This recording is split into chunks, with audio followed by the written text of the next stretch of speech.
untuk pagi ini pendengar ya. Ada sejumlah kriteria pekerja yang wajib untuk mendapat THR kali ini menurut Surat Edaran Menteri Tenaga Kerja tahun 2022 pendengar.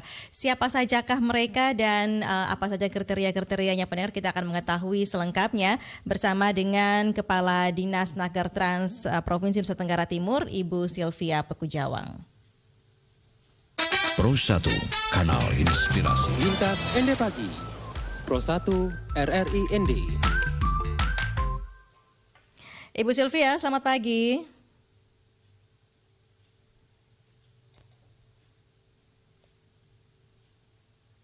Oke, benar kami kembali mencoba menghubungi Ibu Sylvia, tadi sudah tersambung ya dan terputus ya. Kita akan mengetahui sesuai dengan surat edaran Menteri Tenaga Kerja tahun 2022 ini pendengar, pekerja-pekerja mana sajakah ini yang bisa mendapat THR pendengar. Ibu Sylvia, selamat pagi. Baik, selamat pagi Kak. Oke, Ibu Sylvia, ini terkait dengan kriteria pekerja ya yang wajib mendapat THR menurut Surat Edaran Menteri Tenaga Kerja 2022. Ini seperti apa? Ini bisa Anda sampaikan, silahkan. Baik, selamat pagi semuanya. Selamat hari Minggu juga. Salam sehat untuk kita semua. Salam sehat. Baik, untuk kriteria kita sedikit lagi mau hari raya nih, hari raya keagamaan. Iya. Jadi kalau selamat berpuasa juga buat teman-teman yang Muslim. Selamat menyongsong Paskah juga buat kita Nasrani. Jadi baik Kak, terkait pertanyaan kriteria. Ya, jadi sebelum sebelum surat edaran terkait dengan pemberian THR Hari Raya Keagamaan ini, kita tahu bahwa terkait dengan Undang-Undang Cipta Kerja, secara khusus yang mengatur tentang pengupahan itu didasarkan pada Peraturan Pemerintah Nomor 36 Tahun 2021. Itu semua pekerja. Jadi THR itu adalah merupakan kewajiban ya dari perusahaan untuk membayarkannya. Itu berarti hak pekerja, gitu ya. Dan sebenarnya THR itu adalah pendapatan non upah sebenarnya yang disebutkan itu. Nah, terkait kriteria, semua pegawai baik dia PKWT maupun PKWTT ya, perjanjian kerja dengan waktu tertentu maupun itu, dia berhak mendapatkan THR. Tinggal bagaimana cara atau perhitungannya saja. Jadi ada cara perhitungan. Jadi bahwa pekerja yang punya masa kerja itu secara 1 bulan secara terus-menerus, dia sudah berhak atas THR. Cuman hitungannya yang mesti dihitung lagi. Jadi, tetapi kalau dia sudah bekerja selama 12 bulan, selama setahun penuh secara terus-menerus, jadi tidak masuk keluar gitu ya, itu dia diberikan sebesar 1 bulan upah sebelumnya. Nah, terkait dengan Peraturan Pemerintah Nomor 36 itu juga jelas perhitungan upah yang itu didasarkan bagaimana kita upah minimum provinsi maupun upah minimum kabupaten kota. Nah, itu didasarkan sebagai itu. Jadi sebenarnya perhitungannya pertanyaan kriteria semua pekerja. Semua pekerja yang tadi. Yes, yang diikat yang namanya pekerja waktu tertentu atau waktu tidak tertentu, tinggal kita hitung. Jadi bagaimana ketentuan pembayaran itu kita hitung. Nah, ikutannya dari surat edaran ini, kami pemerintah yang mengurus ketenagakerjaan, dalam hal ini Dinas Nakertrans Provinsi dan Dinas Kabupaten Kota yang mengurus ketenagakerjaan, itu harus membentuk posko, ya. Jadi posko yang melayani bagaimana pengaduan. Yang pertama pengaduan itu tentu dari pekerja, ya, yang kalau belum mendapatkan THR sebelum, jadi dia kapan harus dibayarkan? Ya, tentu itu pertanyaan. Jadi ketentuannya dibayarkan 7 hari sebelum hari raya, ya. Yes, 7 hari sebelum. Di depan kita ini kan Lebaran. Itu berarti bahwa pekerja yang beragama Muslim, agama Islam, 7 hari sebelum hari raya dia sudah wajib mendapatkan THR. Itu berarti bahwa posko kita bentuk saat ini untuk melayani konsultasi, ya, konsultasi, terus kemudian laporan seandainya bahwa sampai dengan minus 7 hari itu belum dibayarkan. Ya, itu. Jadi itu posko. Nah, kami di provinsi mulai melakukan sosialisasi itu pada hari Senin nanti. Jadi Senin kami besok, sudah membentuk ya? posko Senin besok. Kebetulan Senin besok ini di Kupang, ya, jadi dinas provinsi melakukan hal itu di Kupang. Itu ada Liga Futsal May Day. Kedepan juga kita akan hadapi May Day kan, Hari Buruh nanti, ya.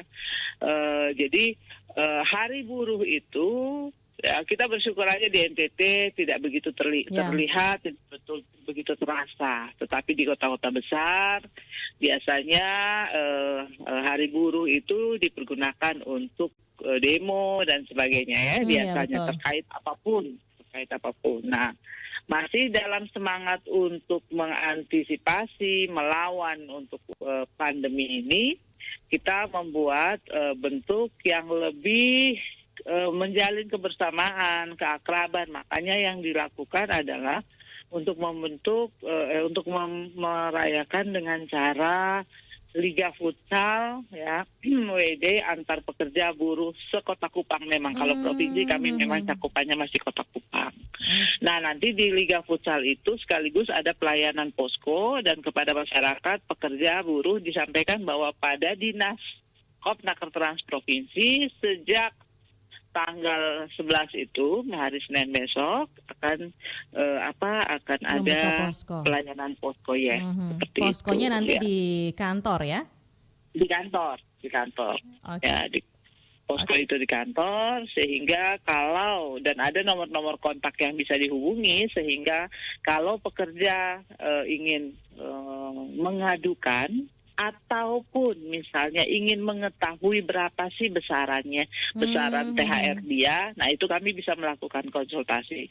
Sampai terakhir kita juga jika sampai hari raya 7H-7 belum dibayarkan, dan itu kami akan melakukan beberapa catatan untuk sanksi-sanksinya, kurang lebih seperti itu. Oke, Namun ini kalau saat ini, yes.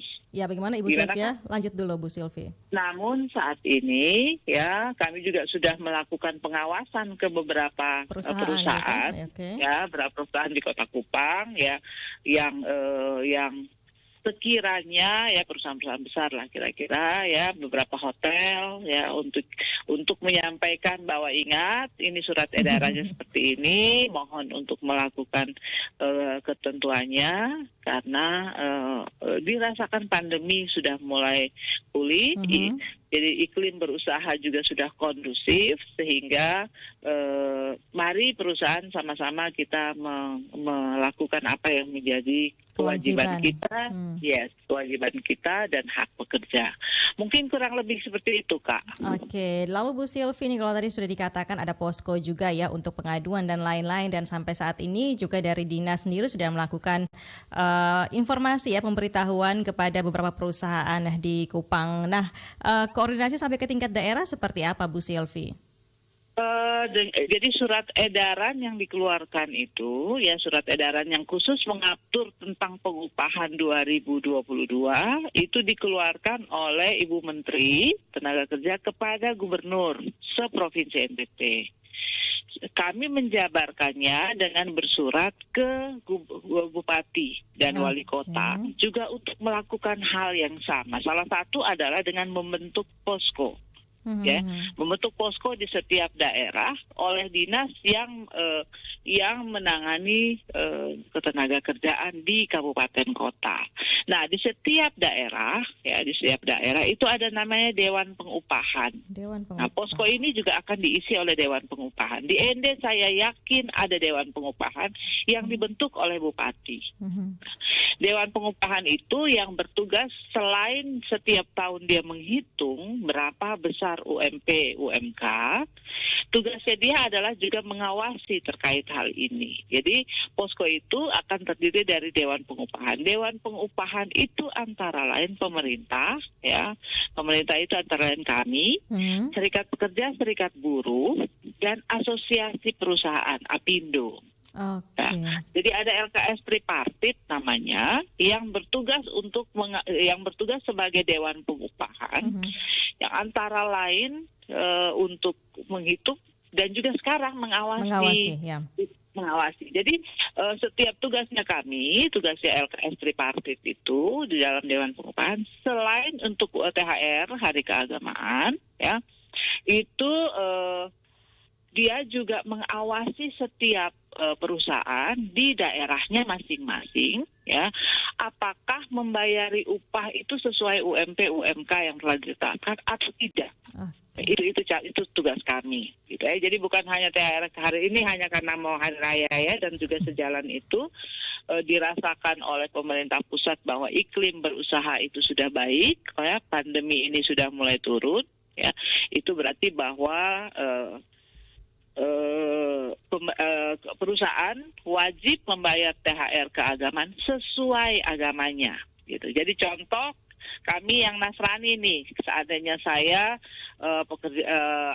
pegawai perusahaan itu saya tidak harus mendapatkannya di hari raya keagamaan Muslim, tetapi pada tahun ini saya akan wajib mendapatkannya di hari raya Natal. Itu berarti bahwa 7 hari sebelum Natal saya wajib mendapatkannya. Jadi tergantung hari rayanya, karena tujuannya antara lain terkait juga SKB 3 Menteri yang kita udah sama-sama pelajari, kita sudah sama-sama tahu bahwa tujuannya adalah bahwa setiap pekerja dan keluarganya, ya, itu punya hak untuk merayakan hari raya keagamaan dengan nyaman, ya, dengan kusuk. Bagaimana bisa kusuk kita tahulah bahwa THR terbayarkan dengan baik. Mungkin itu, Kak. Baik. Bu Sylvia, kalau pengalaman tahun-tahun kemarin ini memang masih ada perusahaan-perusahaan yang ngeyel juga, begitukah, yang masih terlambat untuk membayar THR ini kepada para pekerjanya?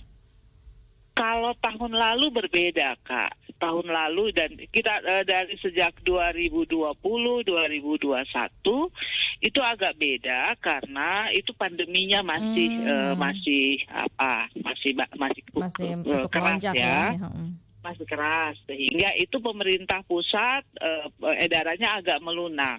Jadi bagi pekerja, ya, misalnya sekarang Muslim nih, ya, jadi dia mendapatkan THR setiap tahun apapun agamanya. Misalnya dia Muslim saat ini ada ketentuan dari pemerintah bahwa besarannya, jadi bahwa THR itu wajib dibayarkan, oke, tetapi besarannya agak melunak. Jadi misalnya setengah di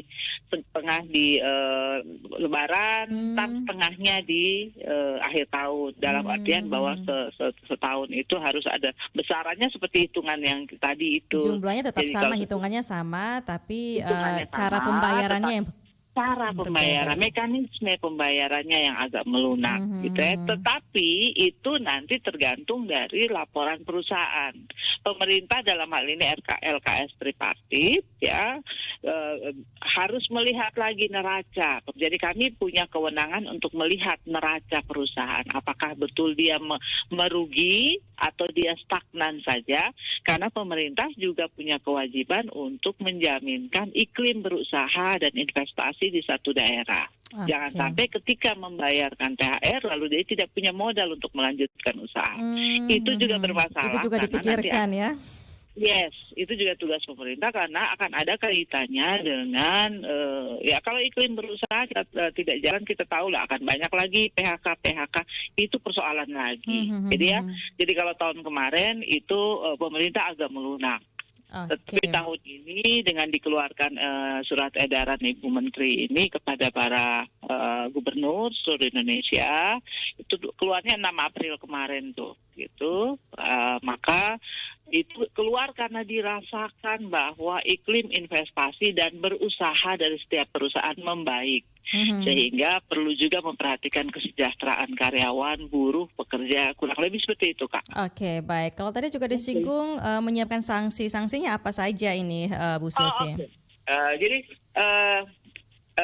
yang berwenang untuk menetapkan sanksi, merekomendasikan terhadap sanksi adalah yang menjalankan posko dalam hal ini LKS itu ya, Dewan Pengupahan. Salah satunya adalah kami memberikan surat peringatan kepada perusahaan bahwa terbukti pada begini lewat pengaduan dan kemudian diklarifikasi ya, dan juga pengawasan yang dilakukan oleh dinas ya, kan kita juga punya fungsional pengawas ketenagakerjaan yang tugasnya untuk mengawasi. Jika terbukti perusahaan tidak membayarkan, maka kami akan beri surat peringatan. Itu yang pertama dari pemerintah. Dan yang kedua, surat peringatan ini ditembuskan kepada instansi yang menangani perizinan. Ya, perizinan gini. Jadi contoh, kalau kami selalu pengawasan kalau telah dilakukan, dan ini bukan hanya untuk THR. Jadi kalau misalnya ada perusahaan yang membayarkan gaji karyawan di bawah UMP, gitu ya, di UMP, gubernur telah menetapkan UMP, tetapi kalau dibayarkannya di bawah UMP, ya, dan kemudian telah diberikan peringatan ataupun mungkin tidak BPJS-kan karyawannya, itu juga aspek perlindungannya tidak dilakukan ya. Itu kami bersurat kepada perusahaan itu untuk memberi peringatan. Dan surat itu ditembuskan kepada, kalau kami di provinsi itu Dinas Perizinan Satu Pintu. Ya, itu dengan catatan bahwa Dinas Perizinan ini akan memberi warning ketika dia ingin mendapatkan pelayanan perizinan, dengan catatan dia harus sudah membereskan semua urusan ini. Nah, itu ada kaitan dengan perizinan untuk pembatasan berusaha dan lain sebagainya. Oke, baik Bu Sylvie ya. Terima kasih Bu Sylvie untuk informasinya ya pagi ini bersama Pro 1 RRIND. Mudah-mudahan semua pekerja ini bisa mendapatkan haknya dengan baik ya jelang Lebaran tahun ini. Ya, kami juga terus melakukan pengawasannya, dan kalau memang pendengar merasa bahwa haknya untuk hari raya itu tidak dilayani oleh perusahaan, please datangi dinas yang tenaga kerja setempat untuk bisa melaporkan, dan kami akan melakukan pengawasan dan klarifikasi. Baik. Mungkin itu, Kak. Oke, terima kasih Bu Sylvie. Selamat pagi, selamat berhari Minggu, salam sehat selalu. Ya, amin. Salam sehat, amin. Itu dia pendengar, bersama dengan Sylvia Pekujawang, Kepala Dinas Tenaga Kerja dan Transmigrasi Provinsi Nusa Tenggara Timur terkait dengan kriteria penerima tunjangan Hari Raya tahun 2022. Pendengar, sesuai dengan surat edaran Menteri Ketenagakerjaan di tahun 2022. Pro 1